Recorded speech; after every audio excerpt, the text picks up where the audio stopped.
Fly me to the moon and let me dance among the stars. Let me know what spring is like on Jupiter and Mars. In other words, hold my hand. In other words, baby, kiss me. Tan normal como vos, con Salvador Cortés. Una semana más en esto que se llama Tan normal como vos. Esta semana estamos conectados con un músico, compositor panameño increíble y no los voy a hacer esperar más. Lo voy a presentar, el señor Rodrigo Colón Sánchez, mejor conocido como Lilo Sánchez. ¿Cómo estás, Lilo? ¿Cómo estás, hermano? ¿Todo bien? ¿Todo Yo bien? aquí, tan normal como vos. Tan normal como vos, muy bien. Todo bien.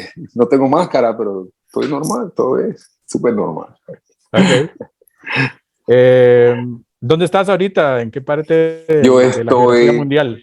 Estoy en latitud geográfica del norte de América, en la costa oeste del Pacífico, el Océano Pacífico. Estoy en una isla que se llama Orcas, arriba.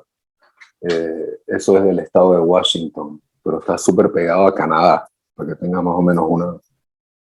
Está frío por acá arriba, es el norte. Estoy en el norte del planeta.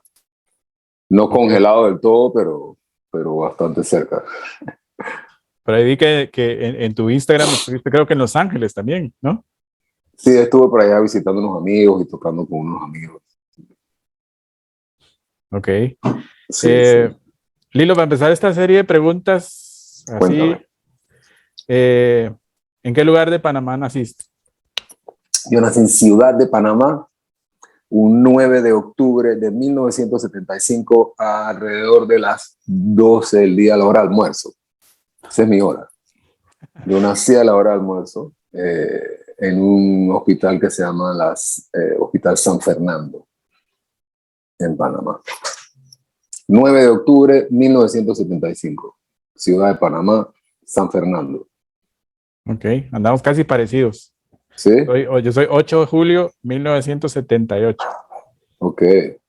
Casi parecidos. Y bastante más joven, no sé qué parecido. Son 4 años más joven, papá. Eso hace diferencia, Bastante. pero bueno. Uf. Ya verás. Lilo, contame cómo eras de chiquillo, cómo era la cosa. ¿Te gustaba andar en bicicleta, jugar Sí, fútbol, hacer cosas, no sé? Yo fui un niño muy privilegiado por donde vivía y por la época que viví, básicamente. Yo siempre, cuando le explico a alguien joven o que no vivió esa época, yo le digo que era como Stranger Things. Ok. Pero en la vida real. O sea, yo andaba en bicicleta la ciudad entera en lugares que mi mamá no tiene idea que yo fui en bicicleta. Y que yo hoy día jamás fuera en bicicleta desde la casa de mi mamá hasta ese lugar es una locura. Pero yo andaba por ahí libre, pues era una libertad total. Panamá era muy lindo, muy seguro. Había la mitad de la gente que hay ahora y un cuarto de los carros que hay ahora. No sé, yo creo que yo viví una niñez muy linda. ¿Sí? Mucho béisbol, mucho fútbol, mucho enlodamiento y sucio y bicicleta. Mucha libertad, o sea, libertad sin ningún tipo de problema ni todos esos miedos que todos tenemos hoy en día tan presentes, ¿no?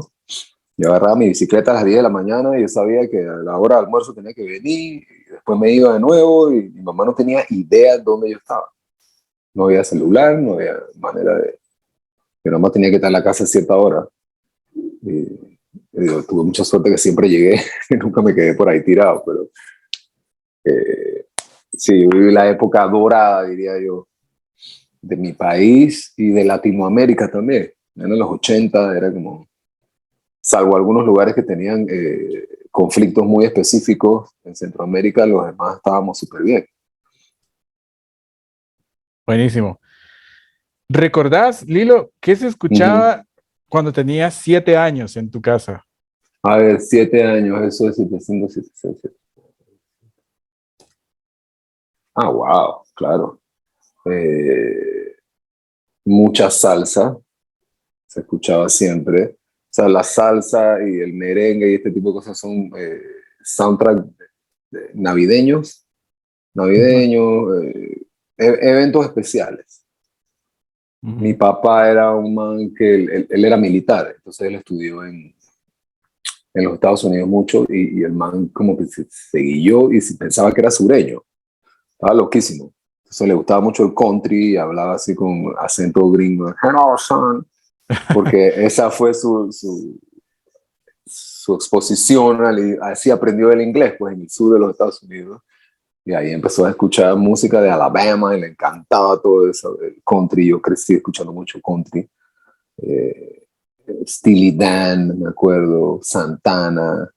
Mi papá no era rockero, pero le encantaba la fiesta y era un tipo anfitrión. O sea que yo siempre creo que esos discos estaban ahí como para él parquear con la gente y hablar con otra gente que sí escuchaba rock, pero él no era un man rockero. A él le gustaba más la salsa y Mael Rivera. Y yo aprendí muchísimo con él sobre boleros cubanos.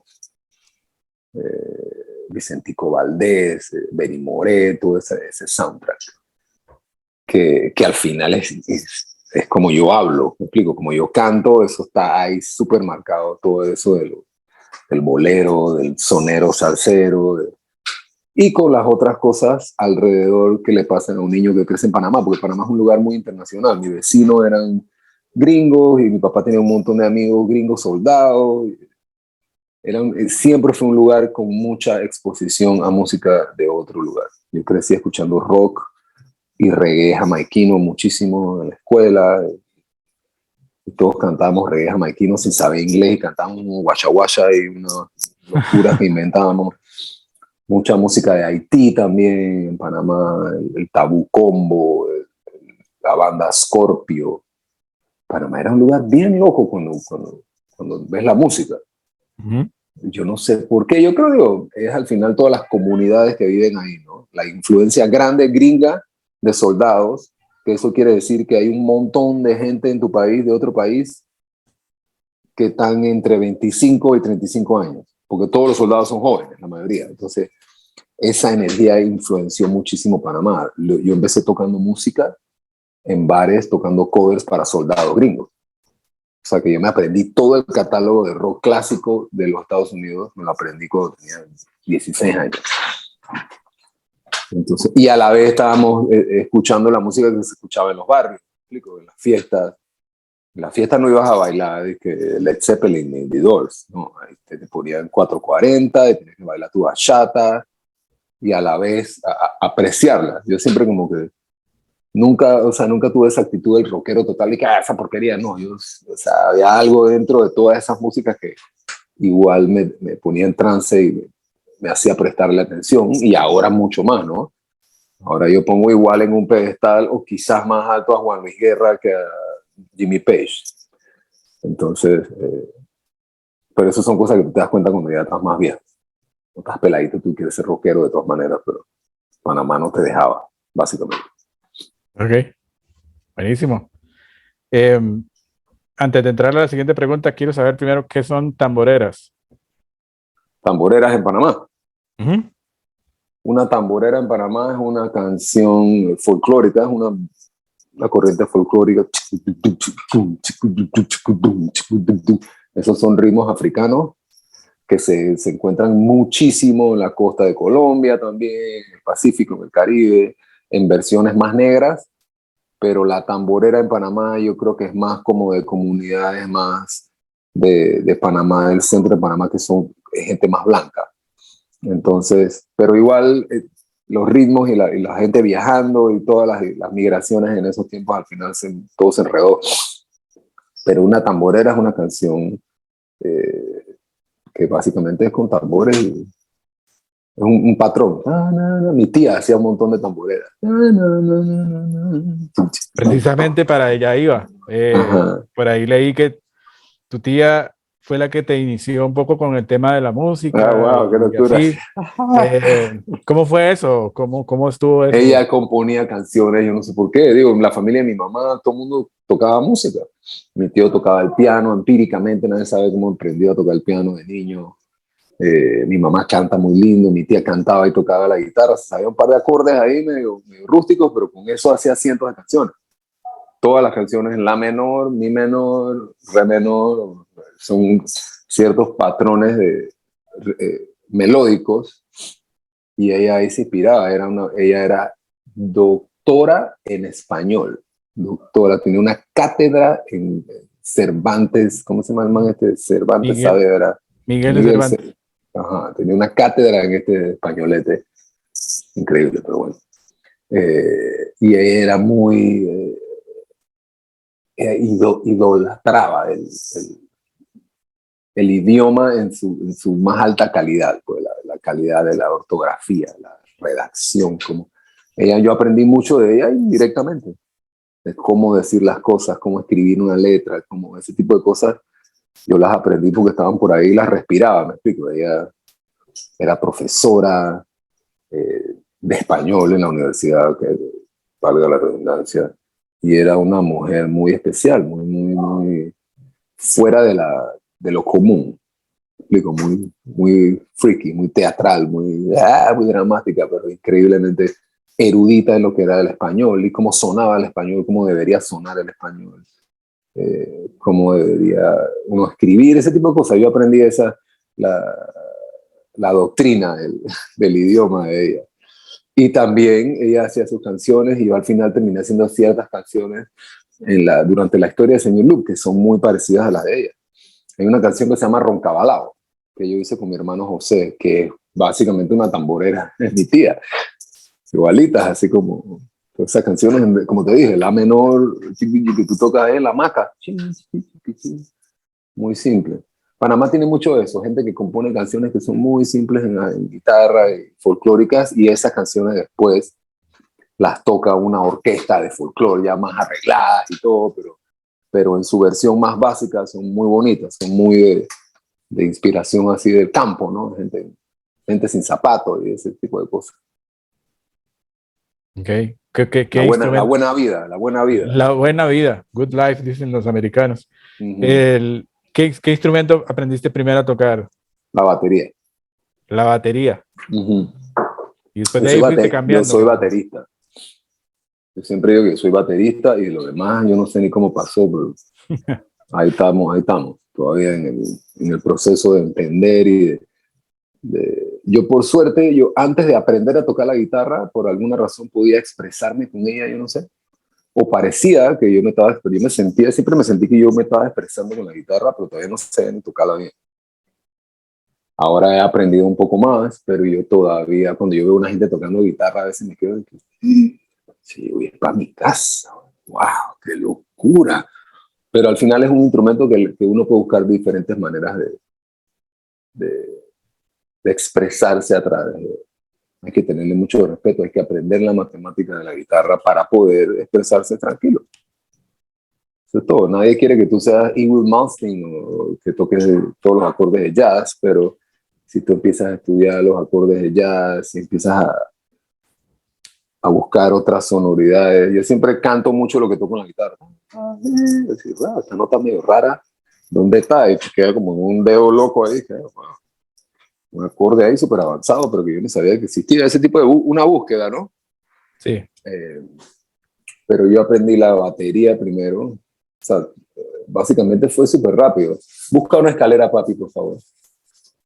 Tengo aquí un escalador haciendo cosas peligrosas, buscando galletas. Entonces, yo toqué la batería, fue todo muy rápido. Mi primo tenía un grupo, yo llegaba a sus prácticas, los miraba, tocaba con pailas en mi casa y con mis hermanos y mis primos. Poníamos la batería así con pailitas. Hasta que un día me senté en una de verdad y por ahí mismo me dijeron, ¿quieres tocar? Y sí, el otro viernes. Y así empezó todo. Me acuerdo que tocaba también en un grupo tocaba mucho death metal cuando era joven, en la batería, mucho doble bombo y unos tipos ahí. Sí. Estábamos metidísimos en esa mística jurábamos que éramos escandinavos. En la mitad de Panamá, nosotros estábamos convencidos que nos vestíamos de negro, el frío y los hielos, locos de la cabeza. Después hubo otra época que estamos convencidos que vivíamos en Seattle. Que éramos un grupo más de Pearl Jam, Soundgarden y nosotros. Así, okay. Pero estábamos en Panamá. Yo no sé por qué pasan esta vaina. Ok. ¿Recordás la primera vez que te subiste a un escenario? ¿Tenés alguna anécdota de esa primera vez? Sí, claro. Fue una vez en la escuela, en un acto de la escuela, que no estaba supuesto a pasar, pero yo no sé cómo pasó y quedé trepado en un escenario cantando una canción de Nando Boom. Nando Boom. Canté 2 canciones. Canté una canción de Nando Boom, Enfermo de Amor, que es un clásico en Panamá, que es como una canción medio robada de Barry Levy, del Night Nurse. En Panamá pasaba mucho eso en los 80, que la gente agarraba los instrumentales que venían en el lado B de los discos y grababan su canción ahí mismo y ya, pues así mismo se fue para la radio y así se fue, y esas canciones se han convertido en clásicos, que ahora supongo que tienen un montón de problemas legales, pero esa canción, Enfermo de Amor, de Nando Boom, y qué es lo que el Denny puede hacer, de Renato. Okay, eran clásicos. Clásicos del reggae panameño, reggae en español, del dancehall, que uno puede estudiar y aprender más de eso. Hay un podcast muy bonito que se llama The Zone, el capítulo número 1 del podcast The Zone, que lo dirige Ivy Queen. ¿Tú conoces a Ivy Queen? Ivy Queen, sí. Ajá, de Puerto Rico.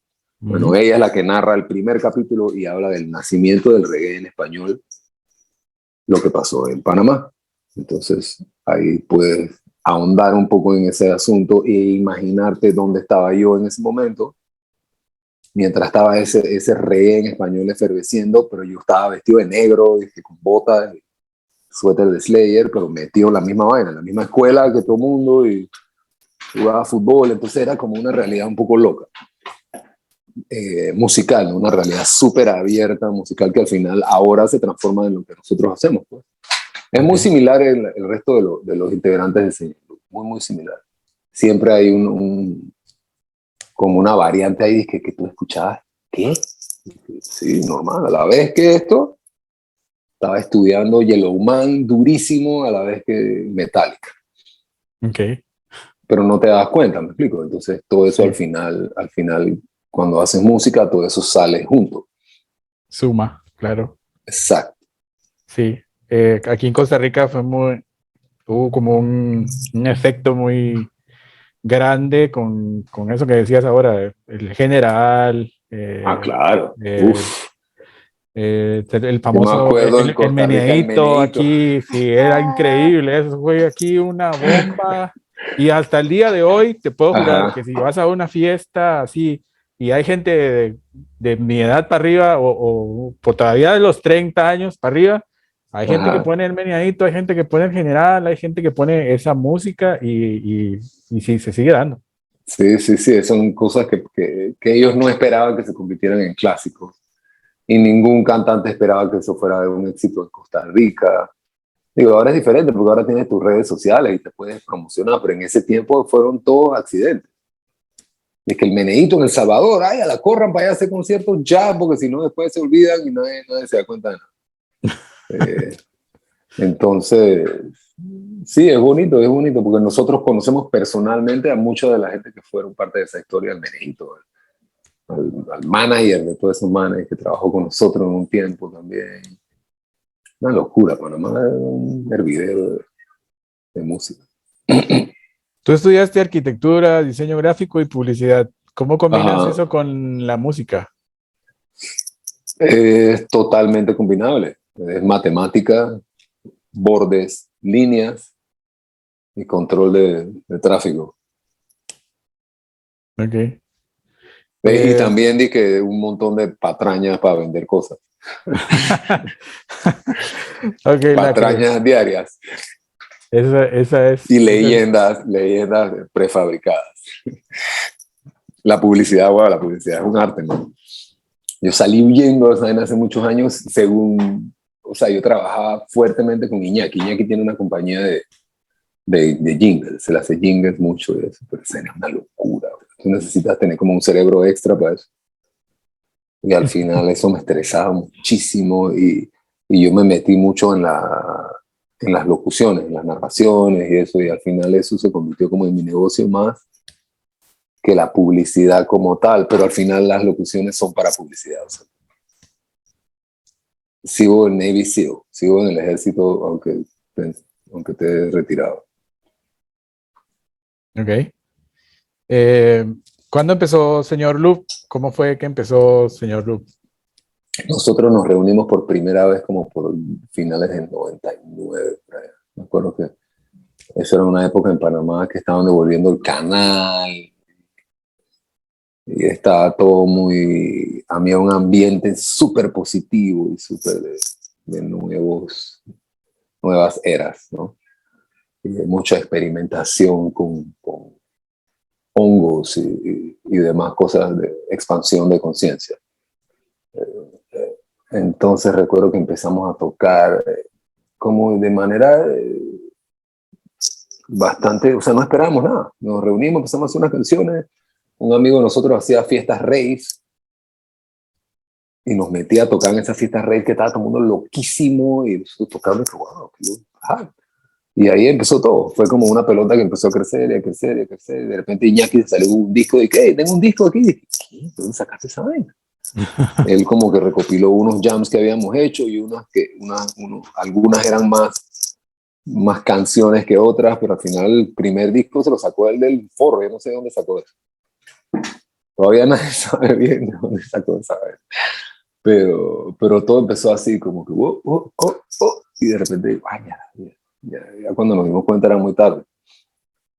Y poco a poco tú ves cómo los discos van cambiando, dependiendo de cómo Iñaki iba aprendiendo más a grabar, y cómo íbamos adquiriendo un poquito más de equipo y ese tipo de cosas, ¿no?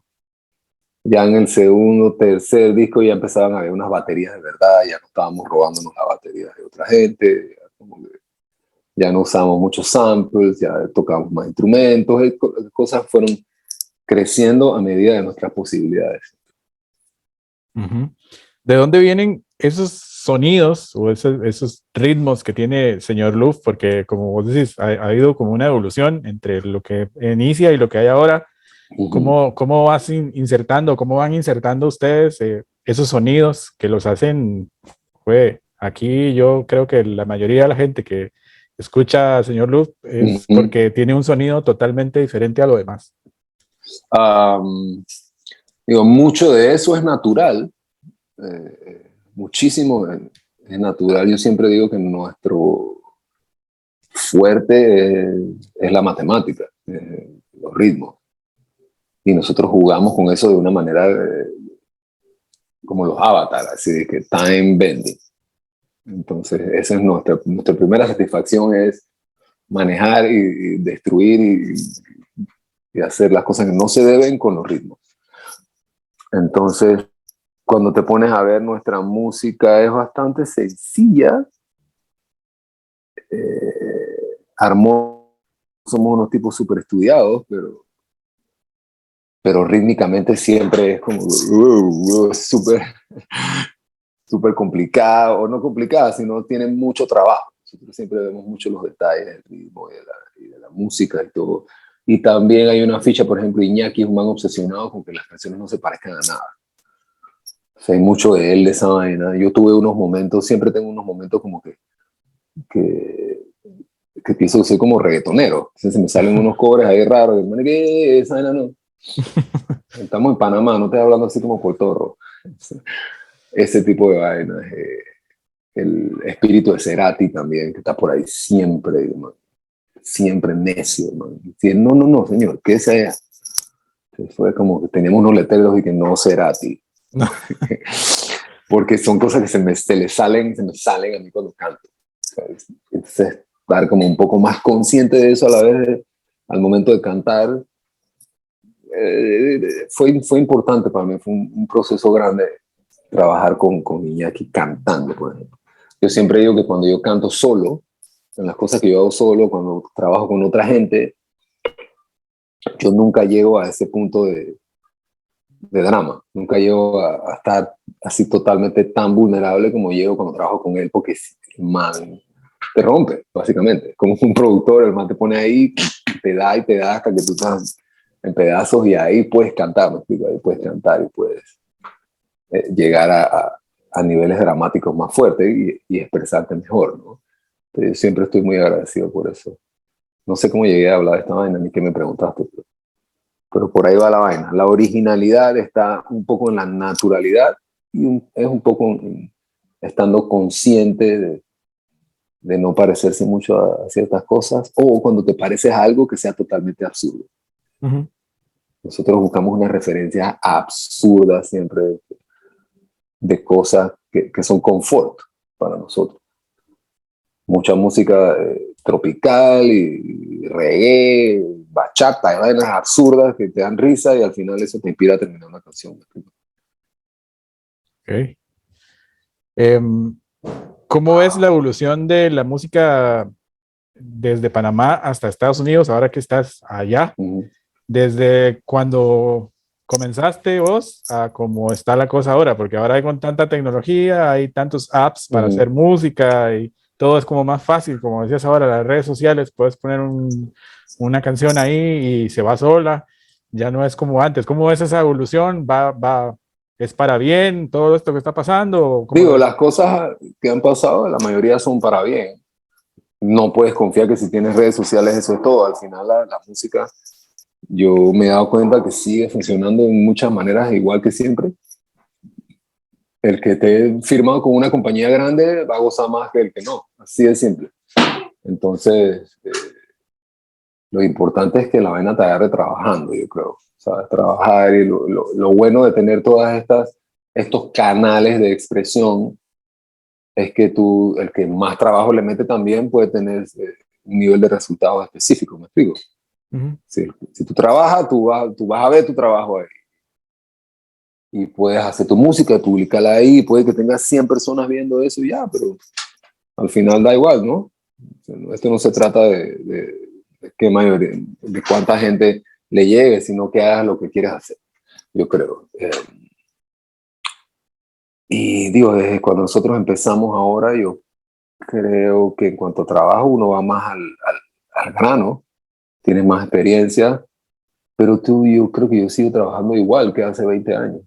O sea, yo hago una canción con una guitarra acústica y un papel, canciones que hablan de mi vida, o en el caso de las canciones que escribe Iñaki, para el señor Luke también, que hablan de vainas muy personales. Siempre las canciones nuestras son muy, muy personales y que al final eso es más universal que cualquier cosa, ¿no?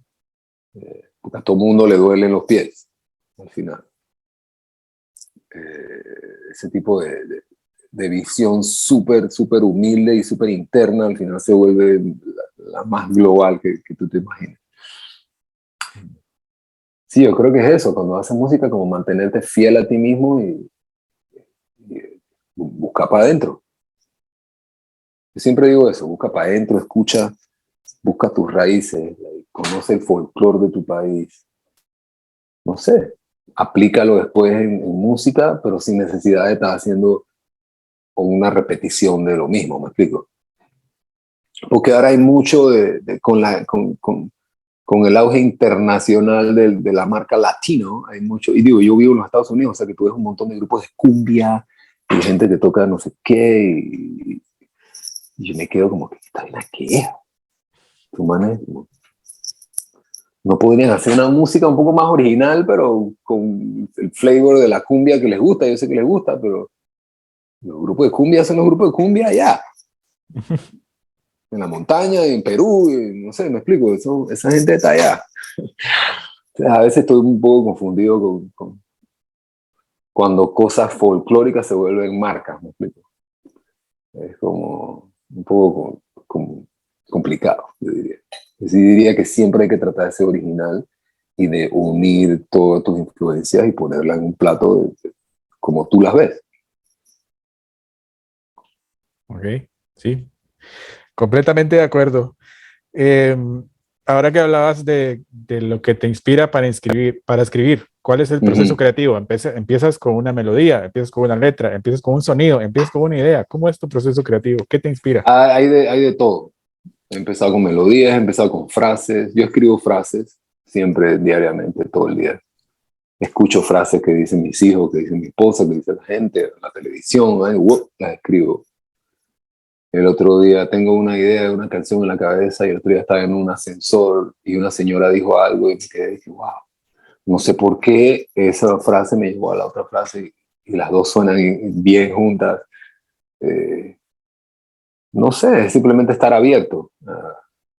Tienes que estar metido en la película de que tú escribes canciones, porque tú eres poeta. O sea, tienes que estar loco de la cabeza para hacer esta vaina. Y hay momentos en que no estoy en ese canal, ya sea por vainas que pasan en la vida, porque estás muy estresado y todo.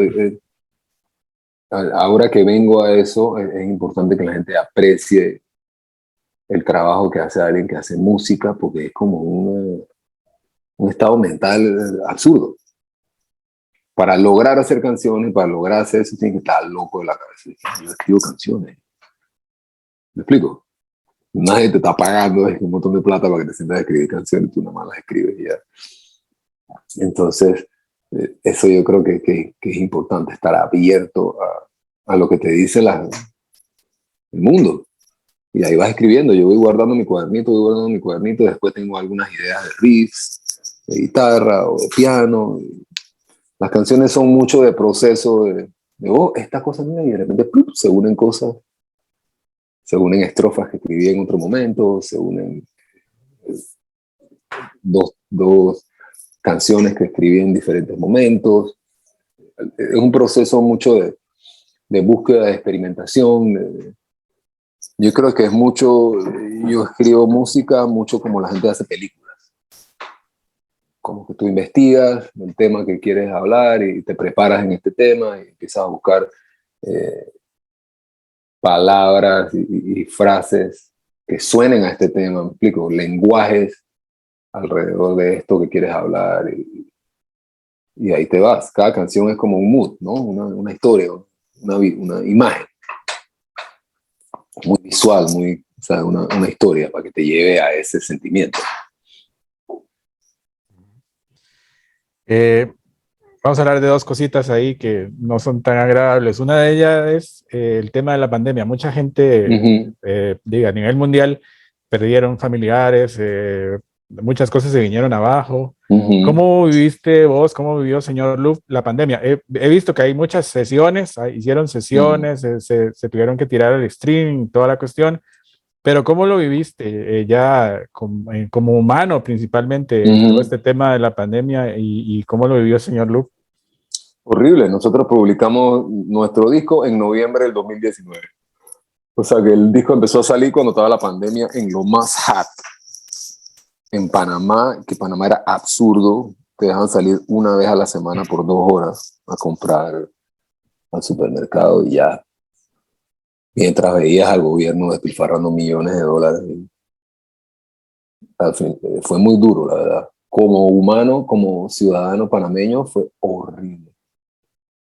O sea, ver de repente cómo te cortaron tu libertad, ¿no? La primera es la libertad individual, de que, wow, acostumbrarse a eso, que eso es un golpe duro. Luego, a la vez que tú no tienes libertad individual, salen escándalos diarios y varios escándalos del gobierno de despilfarros de millones de dólares, a la vez que la gente está pasándola mal. No hay ningún tipo de ayuda para la gente que no estaba devengando salarios, ¿no? En Panamá pasaron cosas absurdas, que el gobierno regalaba cabezas de puerco para la gente, de que, ay, qué comida, que una cabeza de puerco. Que what the hell. Entonces, digo, al final fue feo. Nos tuvimos que adaptar y hicimos las sesiones esas que terminaron en un disco, que el disco se llama Señor Loop se queda en casa y suelta varias plenas. Y nosotros al principio teníamos este discurso de que quédense en la casa, por favor, y al final ya estábamos, qué locura. Y yo termino desplazado aquí, digo, desplazado suena una palabra horrible, para mi condición aquí. Yo estoy súper bien, estoy privilegiado, vivo en una casa de la familia de mi esposa aquí arriba, mi hermano vive en mi casa en Panamá, mi hermano me cuida mi casa, todo funcionó súper bien y estamos súper bien comparados al resto de los panameños, ahora mismo, ¿me explico? Pero necesariamente nosotros no queríamos estar aquí hoy en el 2022, yo quería estar en mi casa sin zapatos comiendo mango. Okay. Pero la vaina se puso fea y nosotros tenemos 2 niños, la escuela, y al final estábamos aquí en la mitad de la pandemia y de repente abrieron la escuela y mis hijos empezaron a ir a la escuela. En Panamá abrieron las escuelas hace un par de meses y es un desastre. Al final, o sea, ahora mismo Panamá está pasando por una situación de política y social bien horrible. Entonces, no puedo estar ahí, simplemente por mis hijos y yo o sea, no los siento seguros ahí. Si yo estuviera solo, whatever, ¿no? Pero siento que mi familia no está segura en Panamá. Entonces, ese es el resultado de la pandemia. Esa es la parte 2 de la película que empezó en la pandemia. Se transformó en esta locura que está pasando hoy en día, que digo, ahora que cierras conmigo puedes investigar. El gobierno que ha tenido Panamá en los últimos 3 años ha hecho las vainas más absurdas y macabras que te puedas imaginar. Es horrible, entonces la gente está jodida. La vaina está jodida. Sí, he visto aquí noticias. De hecho, ayer Uh-huh. el Sí, yo sé que gobierno... ustedes las han pasado mal también Sí, últimamente. ayer estaba viendo una noticia que el gobierno de Costa Rica tuvo que mandar un avión para traer a una gente de Costa Rica que se fue a vacaciones a Panamá y quedaron Varado. atrapados por un bloqueo que tienen Ajá, en Panamá en este momento. Entonces tuvieron exacto. que ir en avioneta a traer a esa gente que estaba allá. Ah, Entonces la wow. cosa está Sí, heavy. sí. La gente en la protesta cierran la calle para el aeropuerto y nadie llega. Y eso ya es un nivel de inseguridad como de que, ¿qué pasa? Bueno, pues cualquiera se vuelve loco y empieza a pegarle a todo el mundo en esa fila de carros y tú no sabes qué puede pasar, ¿me explico? Ahí no hay ley ahora mismo. Y la gente no, a la ley no la ven bien, no le creen, no le tienen respeto, la vaina está seria. Esa es la realidad de hoy en día. Yo estoy aquí súper bien, súper sano, mis hijos bien y todo, pero tengo siempre un pelo allá y esa vaina. Es como un bicho, una mosca ahí. Que no me deja poder terminar de disfrutar lo bien que estoy ahora mismo. Pero yo abro mi teléfono y veo esa vaina y se me pone mala, está jodida. Y yo quiero que mi país esté bien. Y debería estar bien. Eso es lo peor, que debería estar bien porque en la caja hay platita y la platita entra, pero estos manes están haciendo unas vainas absurdas de nivel de narco. Pues. Una vaina bien horrible ahí. Ok. Otra cosa que quería preguntarte, más que nada porque yo sé que has hablado mucho del tema y todo el mundo te ha preguntado, pero hace muchos años, hace algunos años tuviste una complicación de salud bastante heavy y pudiste salir de eso. Ajá. Para mí y para muchas personas que seguimos la banda, es motivo de inspiración Claro, sí, para mí también. todo lo que haces. Pero lo que te quiero preguntar no es tanto como lo que haría cualquier otro programa que dice, ay, ¿cómo la viviste? Y cómo... No, ¿qué te inspiró a vos para salir y darle guerra a eso, para poder salir adelante? Mis hijos. Así de simple. Digo, en ese momento tenía 41 años. O sea que técnicamente estaba bastante joven para soportar un chancletazo de esa magnitud, ¿no? Que tenía la fuerza física para aguantarlo, pero aparte de eso, lo que me llevó como a vivir día a día todavía con dignidad fue eso, mi familia, mis hijos, mi esposa. Mi mujer estaba preñada cuando yo tenía cáncer. Una vaina seria, se paró bonito y Y al final mi hijo Nicolai nació, dije, un mes después que a mí me habían operado. O sea, fue una historia como una novela, ¿no? Venezolana. Así que, y aquí estamos, ya 9 años después de esa vaina. Al final no, yo no te diría dije, que yo, porque yo no puedo decirte que yo soy responsable de que me haya salvado. Digo, ¿esa vaina pasa o no? Yo siempre pienso en eso, de que te tiran toda la medicina, pusieron la misma medicina que le ponían a toda la gente que estaba en el cuarto del día de la quimo. Habían 10 personas a la vez. Eh, entonces no es que a mí me están poniendo una medicina que nadie más tiene. La misma que le ponen a todo mundo, hay gente que se salva y hay gente que no. El factor suerte es increíble. Y a la vez yo creo que el factor actitud también, ¿no? La actitud, o sea, yo me entregué totalmente a eso. Yo me tomaba las medicinas que me tenía que tomar, tenía que ir al quimo, yo iba al quimo el día que tenía que ir, no estaba metido en nada, dije que yo no quiero, que no, yo hice lo que me dijeron los doctores todos los días, todo el tiempo, y cuando se terminó, pues fue así súper loco, como que ya, pues, dije, sí, ya. O sea, hay un proceso de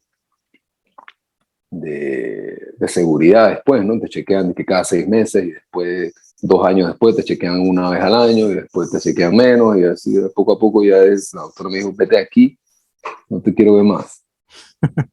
A menos que algo te duela mucho, no vengas para acá, ya, vaya aquí. Y al final ellos estaban felices también, porque imagínate un equipo de cirujanos de oncología se maneja, la gente se les muere como moscas. Entonces, cada vez que yo creo que alguien sobrevive también es una experiencia fuerte para ellos, para el equipo médico también. Yo me acuerdo que yo me encontré a mi cirujano años después en el estacionamiento del hospital en Los Ángeles. Y yo lo saludé, mamá me miró y dije, ¿quién es? Y dije, no, tú me operaste esta fecha. Y el man dije, wow. O sea, el man como que, se sintió súper bien. Dije, wow. Y you made it, me dijo, increíble. O sea, yo estoy saludando a este man 5 años después que el man me operó de un cáncer que se veía mal, que estaba mal. Entonces, al final, digo, fue una historia como te digo, de mucha suerte, mucho trabajo y dedicación. Y yo estaba bien cuidado, man. Sí, estaba bien cuidado y también súper inspirado, lavando pañales y haciendo. Y tenía una hija de 3 años y medio a la vez también, que acaba de entrar a la escuela. O sea, todo eso coincidió. Ella acaba de entrar a la escuela en un lugar nuevo para ella. O sea, que eso al final era mucho más fuerte de que yo tuviera cáncer, yo creo. No sé, al final como que esas pruebas eran lo que me llevaba a mí a estar en el ritmo diario y lo que yo tengo que hacer emparedados para la escuela, llevarlo para la escuela, lavar los pañales y la vaina y estar en la película de papá, pues. Eso fue lo que me salvó a mí, la película de papá, yo creo. Que eso me lleva a la última pregunta de esta sección. Lilo músico, ok, éxito. Lilo papá, ¿cómo es Rodrigo como papá? O sea, Mejor. o sea, Amargo, ¿qué te ha súper dado esa amargado. experiencia? ¿Cómo? Súper amargado. Aquí yo soy duro. Así, hey, ¿qué estás haciendo ahí? ¿Estás haciendo esa huevazo? Yo soy súper duro con mis hijos, pero al final yo los amo. Y ellos a mí también. O sea, yo aprendí mucho. Mi papá era soldado y era un man muy, muy cariñoso y todo, pero él te enseñaba así, que tú lávate ahí, hombre, ¿qué te pasa, pelado? O sea, sí, a mí me enseñaron mucho a, a, a poder cuidarme desde muy joven, a poder bañarme bien, a poder arreglar mi ropita bien, esas cosas que al final tú cuando vas con tus amigos para la playa tú ves la maleta toda tirada y los manes con calzoncillos sucios y tú dices, ¿qué man tan grande? ¿Por qué está así? Bueno, no tenían a mi papá al lado. Entonces, a la vez, mi mamá es una mujer súper dulce, súper sumisa, súper mujer latina, así. Entonces, esa combinación, mi papá súper fiestero y duro con ella es lo que soy yo. Digo, he tenido la suerte también de mi esposa, digo, que me pone en la raya cuando me salgo de onda. Siempre ha sido como mi grounding, como, El cable a tierra. ajá, el cable a tierra, eso, el cable a tierra, totalmente. Pero digo, el que es papá sabe que no es fácil, es un trabajo de 24/7. Comida, medicina, se enferman, transporte, y también pensar en qué vas a hacer con ellos mañana, qué va a hacer de la vida de ellos. Yo estoy haciendo un trabajo bien, y lo único que tienes que hacer es entrenarlos bien para que después se defiendan solos.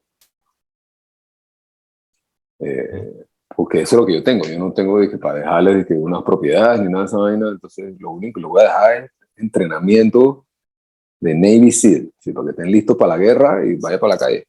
Resuelve. Ok. Y ahora ya entramos a la parte final de la entrevista y son unas preguntas ahí que tengo que hacer obligadamente. Son de programa matutino muy medias rosas. La primera pregunta es, ¿prefieres el café, el té o ninguna de las dos? El café. El té, quédate con eso todo lo que quieras. No quiero ni un poquito. Okay.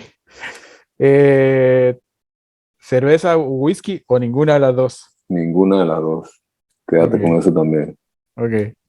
¿Te gusta leer? No mucho. Okay. Nunca me acostumbré a hacerlo y me quedo dormido. Tengo como los ojos medio raros.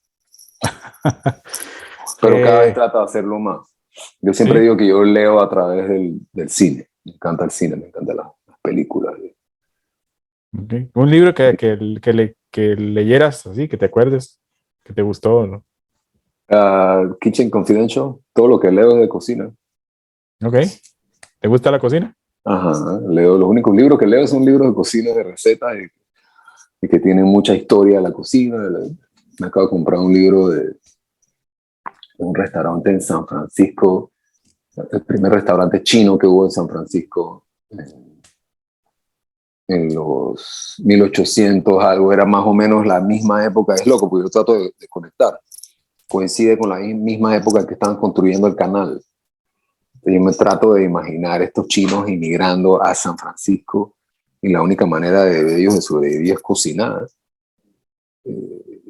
Pero vivían escondidos, no podían salir a caminar porque no tenían papeles y eran ilegales y la gente los quería matar. Era una locura. Entonces, yo siempre me conecto con la literatura a través de la cocina. Es irónico, pero por ahí va la vaina. Ok. Bueno, ya sabemos que te gusta el cine. ¿Qué película podrías recomendar? Si no viste. La última película que vi en el cine hace un par de meses se llamaba The Card Counter, creo. No sé en español, el cuentacartas. Uh-huh. ¿Eres familiar con la película? Sí. Increíble esa película. Ok. Eso para mí es una película seria, con departamento de arte serio, guión serio, todo. O sea, la lista era wow. Un poco ácida, ¿no? Pero bueno, no todas las películas tienen que ser bonitas, pero me encanta una película así, bien trabajada, cuando tú ves que la gente trabajó, Okay. que hay cámara, que hay luces, que no es puro green screen, ¿no? Que está bien, porque es una cuestión mucho de esta época, ¿no? Pero me gusta esa película, me gustó muchísimo. No sé, al final digo, se me enreda todo lo que he visto últimamente, pero esa como que la recuerdo mucho de las que he visto recientemente. Ok. Por ahí te voy a pasar al correo algún link de alguna producción hecha por Habanero Negro, que es mi productora. Por favor. Luego, ¿cuál es la parte favorita del día? La parte que dices, aquí desconecto todo y es mi parte.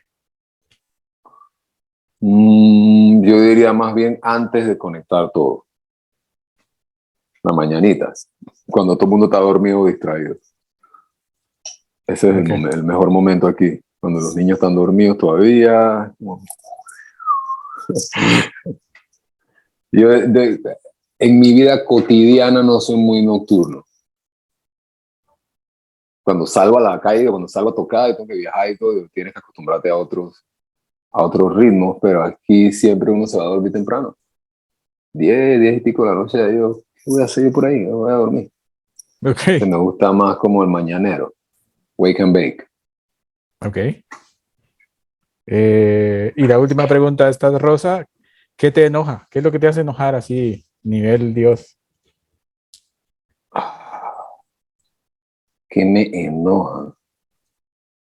Yo me pongo bravo a veces, pero no hay como... Te puedo decir que cosas que me hacen incómodo, por ejemplo.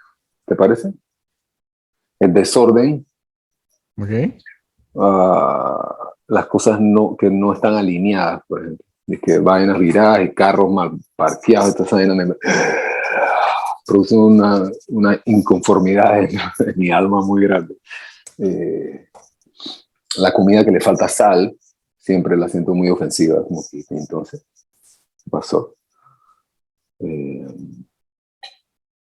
Y la injusticia, básicamente. Es el peor mal del planeta. Ok. Ya para terminar, siempre le pedimos a nuestro invitado que dé un mensaje a todos los que nos están escuchando por Nova Hits Radio, en todas las plataformas, Spotify, lo que sea, y el canal de YouTube, que también está Salvador Cortés. Así que te dejo para que le des un mensaje a la gente, a Latinoamérica, a los que vos quieras, un mensaje positivo. Mensaje positivo de Lilo Sánchez. Cocine más su comida. Quiera a su familia. Estaciónese recto, por favor.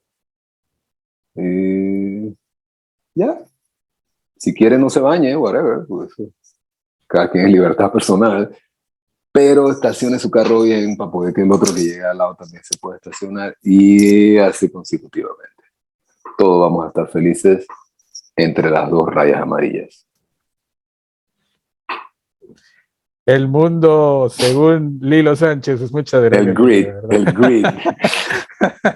Hey, qué buenísimo.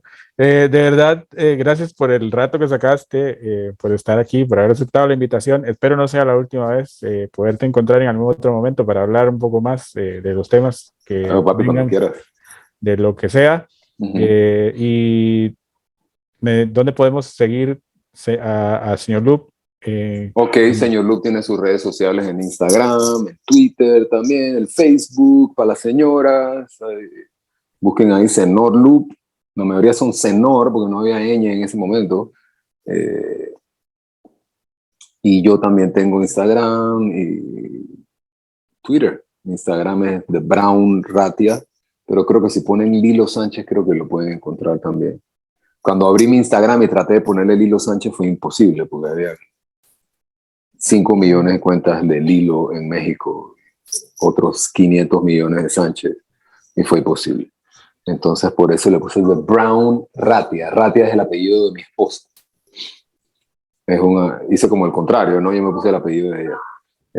Es un apellido escandinavo. Entonces yo pongo ahí The Brown Ratia. Es muy chistoso. Pero eso, busquen ahí, escriban lo que quieran, nosotros siempre contestamos. El Instagram de Señor Lupe es como un templo místico, psiquiátrico, siempre abierto. La gente escribe, tú no te imaginas las experiencias de la gente y cómo la música los ha ayudado a ellos a salir de estos líos, ¿no? Entonces eso está ahí. Para el que quiera escribir, siempre estamos contestando, siempre alerta. Cuando podamos ya yo arreglar todos mis líos de inmigración y todo eso, voy a regresar a Panamá a tocar y a Costa Rica también. Por ahora digo, estamos trabajando en música nueva y viene la vaina por ahí. Estamos dando la vuelta. Ok, te esperamos por acá y para nosotros sería un lujo y un gusto estar ahí, por ahí cerca, gracias, escuchando siempre la música del señor Loop, que es increíble. Gracias una vez más, Lilo. Espero que sigas. Gracias a ti, Salvador. Tu tarde allá y nos hablamos. Son las 9 de la mañana, 9:10. Ah, ok. Está en una hora abajo. Yo pensé que era más tarde. No, una hora abajo. Ok. Y 2 horas con el resto de América, creo. Okay. Y en invierno se vuelven 3. En invierno es más difícil porque cada vez que quiero hablar con alguien en Panamá, estoy 3 horas antes. Ya la gente está ahí que estás tarde, que no, que se me acaba de parar. ¿Cómo así? Sí. Ok. Sí, yo estoy tomando café, pero Ah, te la está almorzando ya. ok, de verdad, gracias, Lilo. Gracias a ti. Que sigas disfrutando tu día y nos vemos y nos escuchamos, gente, la próxima semana. Pura vida. Besos. Saludos, Costa Rica.